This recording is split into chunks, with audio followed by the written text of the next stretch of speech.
Now let's just talk about Ukraine. Today, Ukraine declared a state of emergency. 70% of Kiev has no power. People are literally freezing to death.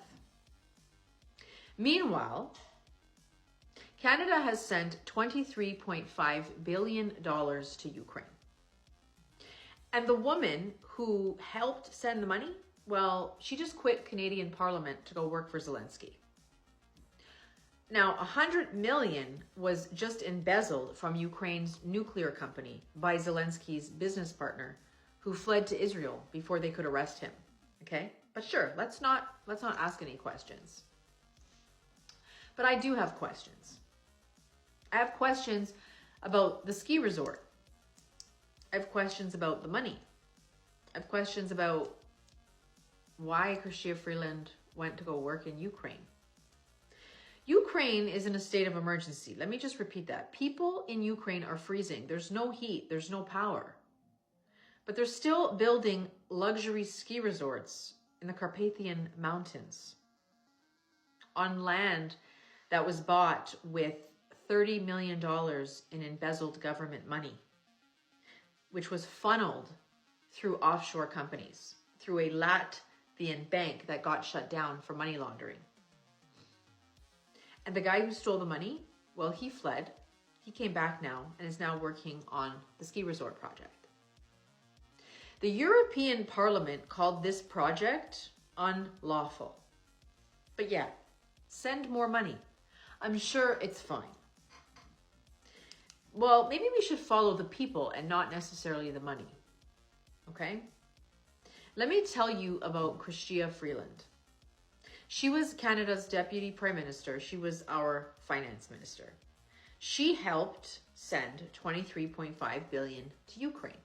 And last week, she quit Parliament to become Zelensky's unpaid economic advisor. Unpaid. Sure.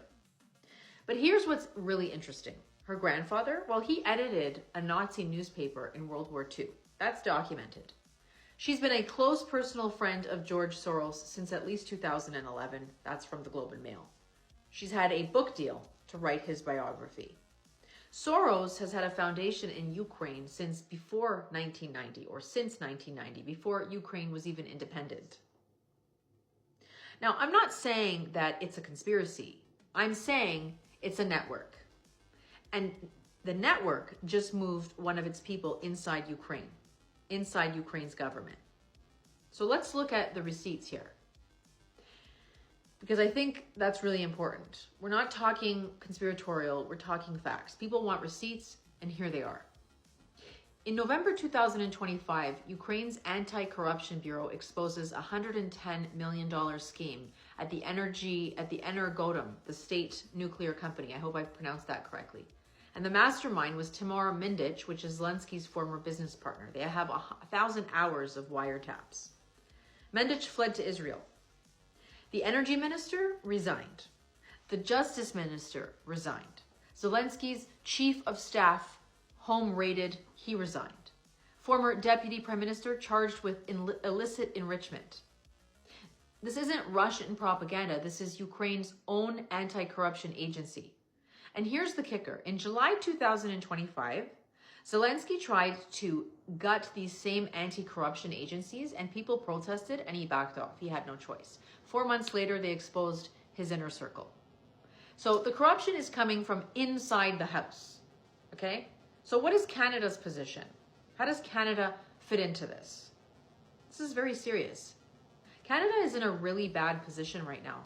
We have spent $23.5 billion to Ukraine, more per capita than any G7 country, and there's really no public accounting of where this money actually went.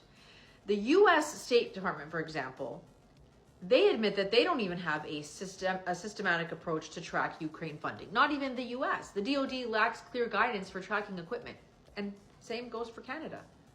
And in the States, contractors found weaknesses in how Ukraine manages funds. Well, no shit.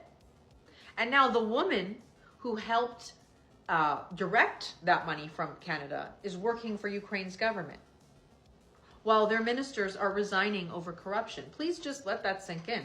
While their president's business partner is fleeing the country, who the hell is watching our money? Like, both things are true here. And that's what I want you to understand. I need you to hold basically two thoughts at once. Russia is really invading Ukraine. The war is real. People are dying. People are now without power. People are freezing. But also, what is equally true is that Ukraine is massively corrupt. Billions are being stolen by people connected to Zelensky. Both things are true. But supporting Ukraine against invasion doesn't mean we can't ask where our money goes. Asking about corruption doesn't mean that you're pro-Russia. The people who don't want you to ask questions, they're the ones that are benefiting from answers staying hidden. So I say we should ask anyways. We should look at the timeline.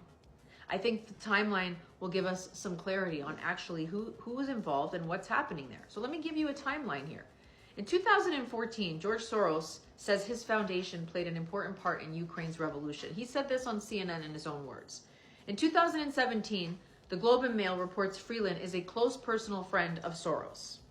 In 2020, Russia invades. Canada starts sending billions of dollars. Chrystia Freeland is the Deputy Prime Minister and the Finance Minister. July 2025, Zelensky tries to shut down anti-corruption agencies. Protests force him to back off.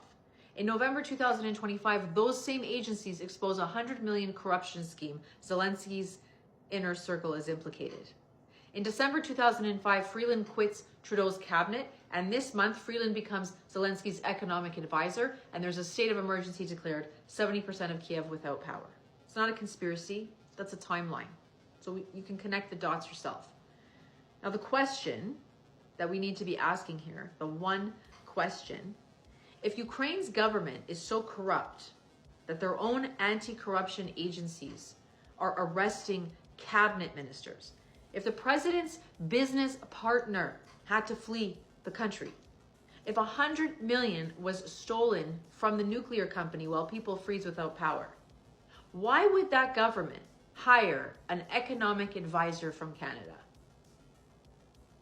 Unless the job isn't to fix corruption.